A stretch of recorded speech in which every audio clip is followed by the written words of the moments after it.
Are you a business owner or entrepreneur who's had great success in the business world, and now you want to launch a speaking career to share your message with the world? If that's you, then listen up. 25-year speaking industry veteran Brett Ridgway has released his latest special report, 3 key things entrepreneurs must master to build a profitable speaking business. To pick up your copy, go to brettridgway.com/freebie. Welcome to the Spotlight on Speaking show with Brett Ridgway, where you'll learn the keys to building a profitable speaking business from speaking industry pros. Each week, we interview a great guest who will share his or her speaking journey, identify what their keys to success have been, and highlight some critical mistakes they've made along the way that you'll want to avoid. Be sure to visit our website at spotlightonspeaking.com. And while you're there, subscribe to us via your favorite network. Now, sit back, tune in, and get ready to meet this week's guest. Hello again, everyone, and this is Brett Ridgway with another episode of the Spotlight on Speaking show. Each week I will be chatting with industry insiders, asking them about their speaking journey, asking them to share some keys to their success along the way, as well as asking them to bare their soul a little bit and share some of the mistakes that they made along the way. But my guest today is a lady that I met, 15 years ago maybe? I don't remember exactly. But Adryenn Ashley is a veteran with 30 years in the industry, both in front of and behind the camera. Adryenn Ashley's ability to put a unique perspective on mentoring startups and advising global investment firms is focused on the world of NFTs and blockchain, which is a world I know nothing about, Adryenn. From shooting her first feature film in 8 days, it went on to win awards around the globe for 2 years, to launching a TV development platform to give content creators greater control that put her talk show on national broadcast television in just 4 months. She has a passion and an eye for what's next and has populated the projects that she has championed. Welcome, Adryenn Ashley, to the Spotlight on Speaking show. Thank you. I'm so glad to be here. You are one of my favorites. So when you asked, of course, I said yes. Well, I so appreciate you being here. And, like I said, you dabble in a world that I frankly know nothing about, but you weren't in that always. So let's go back a little bit in the past. And, when you first got into speaking, what was the impetus to do that? And what subject or subjects did you focus your speaking on? I mean, how far do we got to go back, Adryenn? Oh, well, a really long time. But I think I really got majorly into it when I got into a little tussle with Jeremy Stoppelman of Yelp because they deleted my account and called me a spammer, and I got a little pissy. So I launched Yelp-sucks.com and YelpLawsuit.com in 5 days. Within 5 days, we got national negative news stories, 5 of them on Yelp mentioning me and them.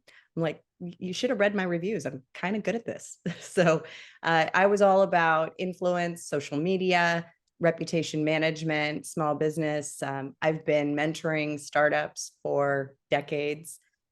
So that's really where I was at. And then 10 years on the motivational speaking circuit, working with entrepreneurs and coaches and leaders, really teaching them not only how to amplify their revenue streams, but really how to amplify their voice on all of the new social platforms. Because at the time, social media was like very, very new.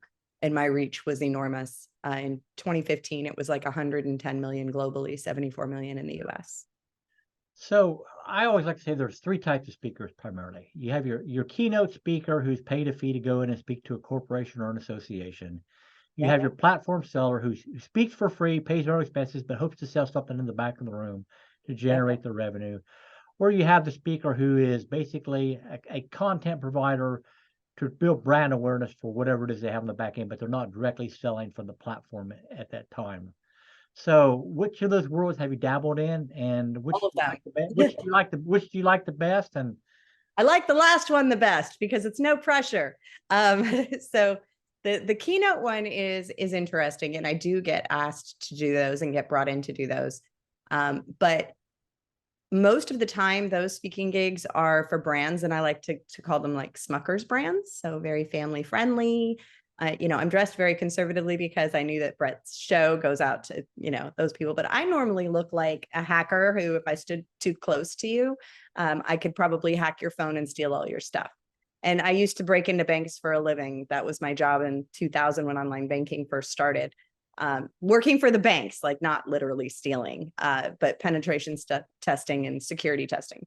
So I can. But I generally look more like a punk rocker.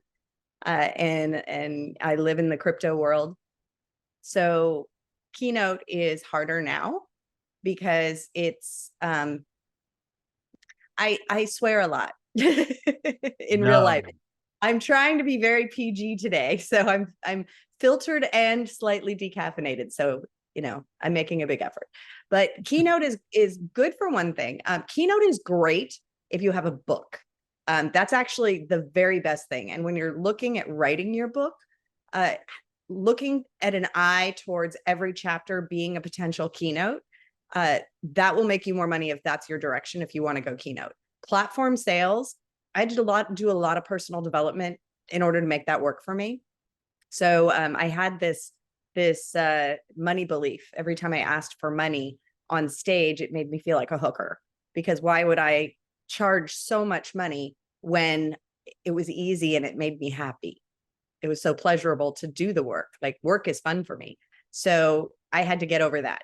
And because it didn't feel right. Right. So I had to get over that. And I did a lot of personal development work, breakthrough work, all the woo-woo stuff.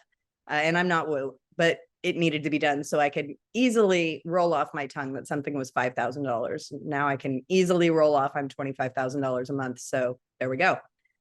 Without batting an eyelash, giving any negative micro expressions or anything. So you have to be, for platform sales, there's a trick to it. So a friend of mine did platform training for a number of years, and he came and worked with me for VIP days. And it's like a waveform, right? Neutralize the room, take them up, take them down, take them higher, take them lower, take them really, really high, crash them, and then send them to the back of the room to buy. Believe it or not, that works. And it's just about how you architect your story, because the entire thing is stories. And that worked. And then I started just crushing it. I did, like, my first time doing that keynote and my first time using that formula, I did $68,000 in a room with 50 people. So that was pretty good. Yeah.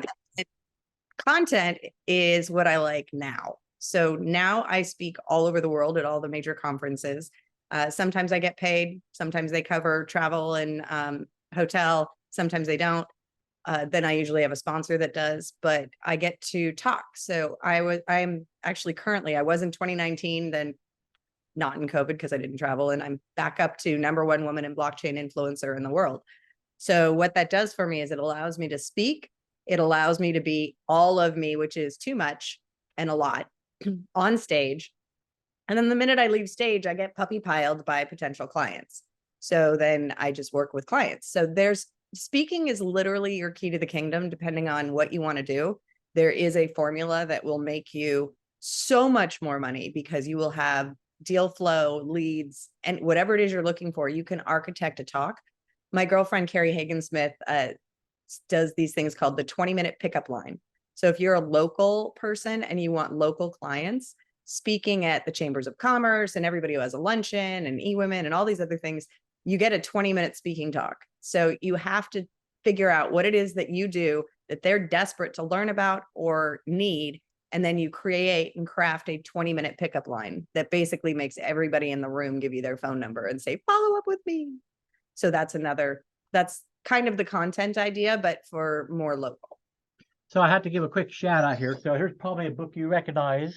I do. And do you know that did you see the Instagram? This girl teaches people how to speak, and she literally gave a shout out. I didn't even know she was going to do it. I just got tagged on Instagram, and she's got like buku followers. So you have to send that to me. I haven't seen that. So. Oh, I will. You should have seen an uptick in the sales.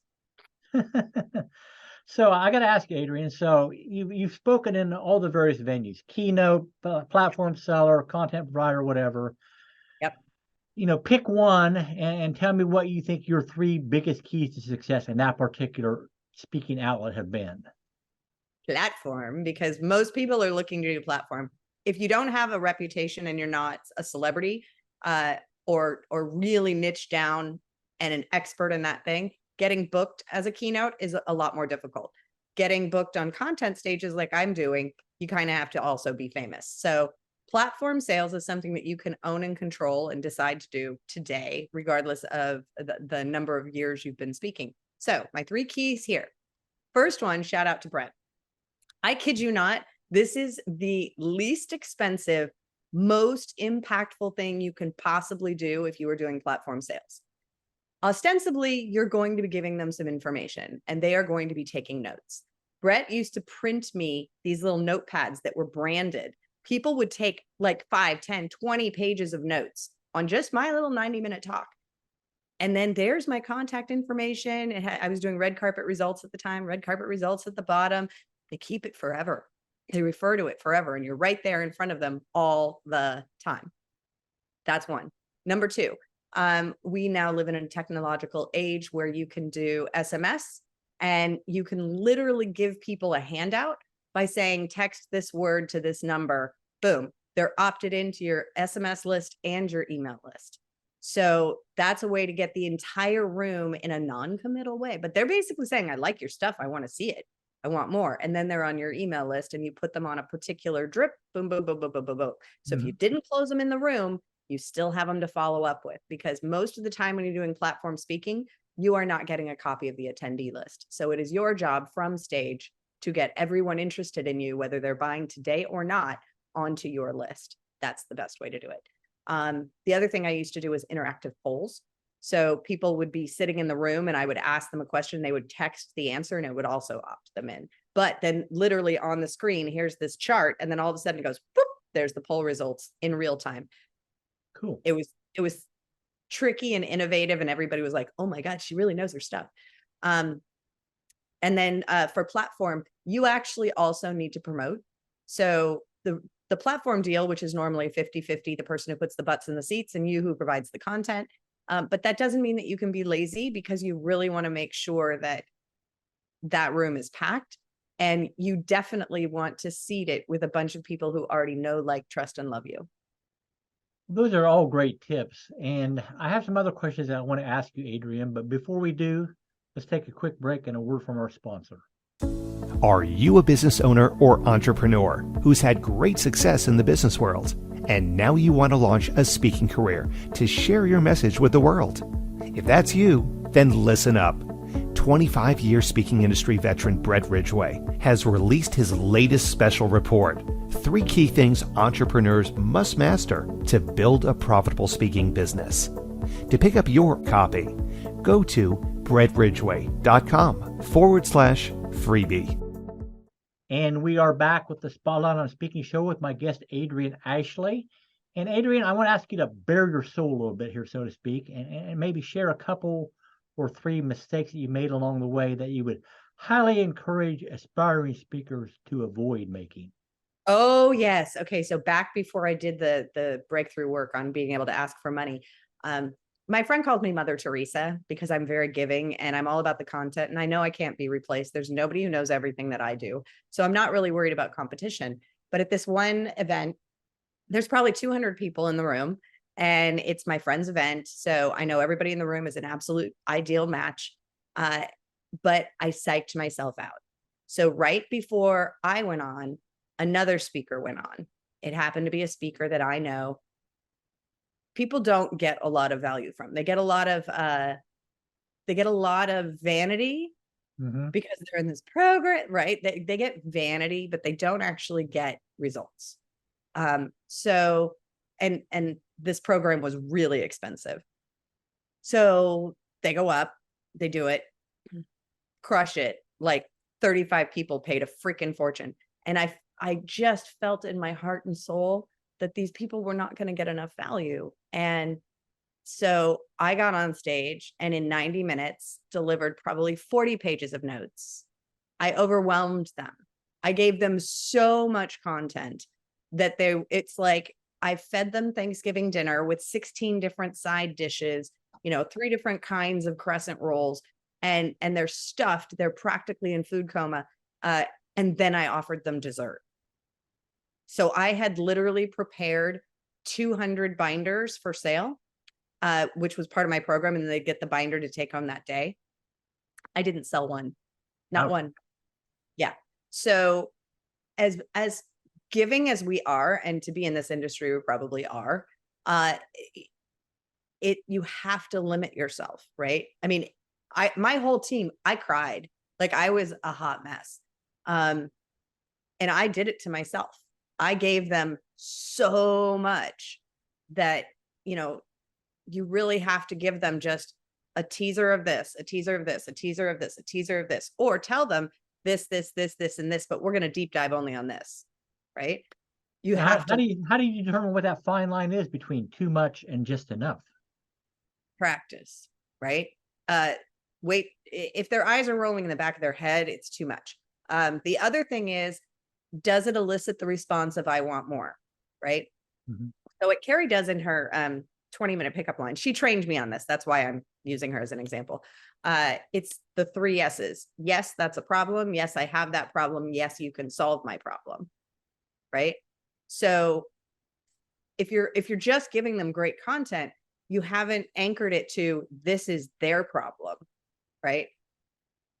That's the key thing. You got to get them to this is a problem. Oh, wait, this is my problem. Oh man, you can solve my problem. Boom, bye.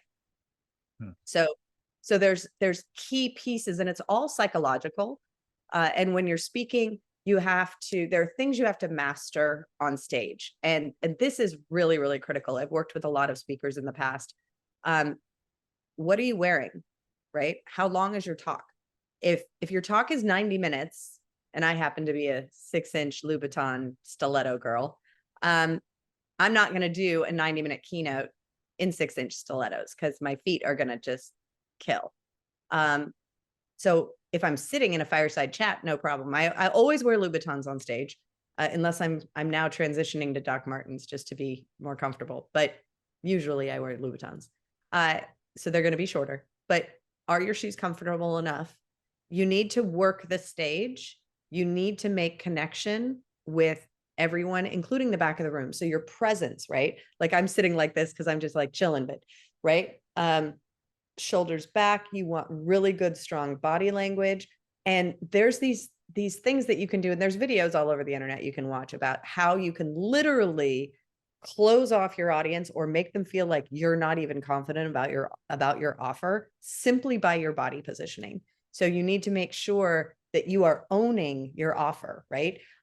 Little things like forward, right? So we all read left to right. So you want to make sure, and I'm dyslexic, so I don't remember which way it's supposed to be. But you want to make sure when you're talking about what they're going to get in, what their future is going to look like, that you do that future hand movement. Like, there's these little things that will subconsciously, psychologically prime your audience to buy. So those are big ones. What are you wearing? If you're going to be sitting on a panel, don't wear a skirt, ladies. I mean, I know it's great, but don't wear you can wear a dress, right? If you can make sure that we're not having a Sharon Stone moment, you can totally wear a dress, but skirts tend to, distract, and it doesn't benefit you. So if you're speaking, the other thing is, like a lollipop, but don't lick it. Okay. Looking like you're not comfortable with a microphone is going to subconsciously tell them that you're new. So you want to make sure that when you speak, that microphone is literally an affectation that you use to your advantage, right? If you've got one of those little headphones on, awesome. What are you going to do with your hands? Make sure that you have really good engagement that's drawing the audience in with your body language, that they want more, right? And for the woo-woo people out there, my solar plexus chakra is frozen open. Makes it easier for me. Yours needs to be open because you need to project your energy across the audience, and you need to be able to feel them, whether you're losing them or whether they're all in, whether they're leaning in and want more, or whether you've completely lost them. And you need to be able to identify that. Well, those are such awesome tips, Adryenn. And it makes me wonder, we did co-author a book together called ABCs of Speaking. Yep. And I mean, clearly you've touched on some things here that we didn't have in that book or whatever. So I may have to have you back on another episode to share some more of your wisdom at some point in time. But Sure. if somebody wants to get into Adryenn's world, how do they do that, and where should they go? Wowisme.net that's where pretty much everything is. I am doing a certified consultant certified consultant program because I'm retiring, which is so cool because I'm launching a globally broadcast television show called Minting the Future. So I am all in blockchain, and I'm launching a television show. And so I'm kind of giving up clients, and I needed to be able to make sure that they were taken care of properly, because there's a lot of bogus people out there in the world. That's the other thing as a speaker. Really make sure that what you're offering delivers, and collect testimonials in the moment. I have been doing blockchain now for 10 years. And when I was in the speaking world, I was always really good about every single client. I'd get a testimonial. Like, I had this whole process, and you want to get those preferably on video, right? And then I just realized, like, literally my last endorsement video with the testimonials from my people who went to my events is like 10 years old. I'm like, oh my goodness, I should have been recording this whole time. So definitely do that. But I'm moving to television, transitioning out clients to my community. And there we go. So that's where I am. And I'm at Adryenn literally everywhere. All right. Oh yeah, socials. You must have matching socials. Sorry. All right. So all right. Aside from that, any other final words of wisdom for folks before we wrap it up today? Yes. So if you're even watching this, there is something special about you, and you have a message that you want to deliver to the world. So every time you get nervous and you think, I shouldn't do this, I can't do this. Yes, you can. And there is someone out there, probably more than one someone, who needs to hear what you have to say, because you're going to change their life. Keep that in the back of your mind, that as you walk through the world, your gift is a gift. It's supposed to be given to the world and shared with the world. And if you don't do that, you're actually damaging someone else's potential future. So just step up and glow. Do your thing. Well, as some would say, awesome sauce. So yes, that's like my favorite word. All right. So this has been another episode of the Spotlight on Speaking Show with Brett Ridgway. If you haven't had a chance yet, hop on over to spotlightonspeaking.com and register there so you can be notified of upcoming episodes. And if you haven't had a chance, also hop on over to brettridgway.com and grab a copy of my free report, 3 Key Things Entrepreneurs Must Master to Build a Profitable Speaking Business. But Adryenn, thank you so much. And as every time, I wish everybody the greatest success in all they do as you work to build your own profitable speaking business. Take care. This has been the Spotlight on Speaking Show with Brett Ridgway. Be sure to join us every week as we interview speaking industry pros and have them share their best tips for building a profitable speaking business. Until next week, thank you for tuning in, and remember to visit our website at spotlightonspeaking.com so you can enjoy even more great episodes like this one. While you're here, be sure to subscribe via your favorite network. We look forward to seeing you next time on the Spotlight on Speaking Show. Until then, our sincere best wishes to you for the greatest of success as you work to build your own profitable speaking business.